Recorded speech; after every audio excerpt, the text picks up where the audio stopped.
નમસ્કાર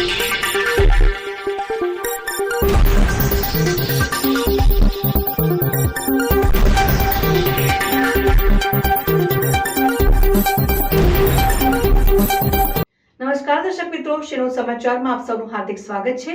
સમાચાર પર કરી નજર। ડભોઈ નગરપાલિકા નગર વિસ્તારમાં સ્વચ્છતા મુદ્દે જાગૃતિ લાવવામાં પ્રયાણ અંતર્ગત સ્વચ્છતા હી સેવામાં માધ્યમથી નગરમાં 24 વિસ્તારોમાં શેરી નાટક રજૂ કરી સ્વચ્છતા મુદ્દે જાગૃતિ લાવવા પ્રયાસ હાથ ધરવામાં આવ્યો હતો।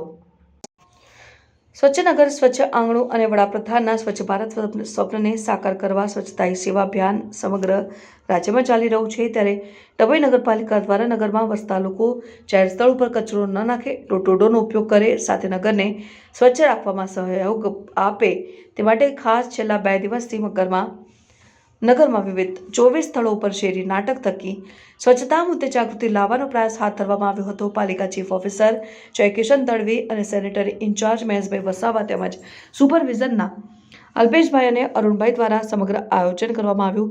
નગર સ્વચ્છતા મુદ્દે લોકોમાં જાગૃતિ લાવવા પ્રયાસો કરવામાં આવ્યા।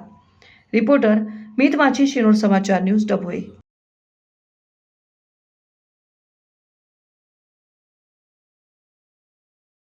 ડભોઈ નગરપાલિકા દ્વારા નગરના વિવિધ સ્થળો ઉપર જાગૃતિ અર્થે સ્વચ્છતા અંગે લોકો જાગૃત બને એ અંગે શેરી નાટકોનું આયોજન કરવામાં આવ્યું હતું। છેલ્લા 2 દિવસથી નગરના 24 સ્થળો ઉપર અમે સ્વચ્છતાનું આ નાટક રજૂ કર્યું છે, જેની અંદર સ્વચ્છતા જાળવવી, જાહેર સ્થળો ઉપર ગંદકી કરવી નહીં, કચરો કચરાપેટીમાં નાખવો અને નગરપાલિકા દ્વારા દરેક વિસ્તારની અંદર જે ડોર ટુ ડોર આપવામાં આવે છે, ફેરવવામાં આવે છે, આ ડોર ટુ ડોરની અંદર દરેક નાગરિકો પોતાના ઘરનો કચરો આપે અને નગરને સ્વચ્છ અને સુંદર બનાવે એ અભ્યર્થના સાથે નગરની અંદર આ શેરી નાટકોનું આયોજન ડભોઈ નગરપાલિકા દ્વારા કરવામાં આવેલું હતું।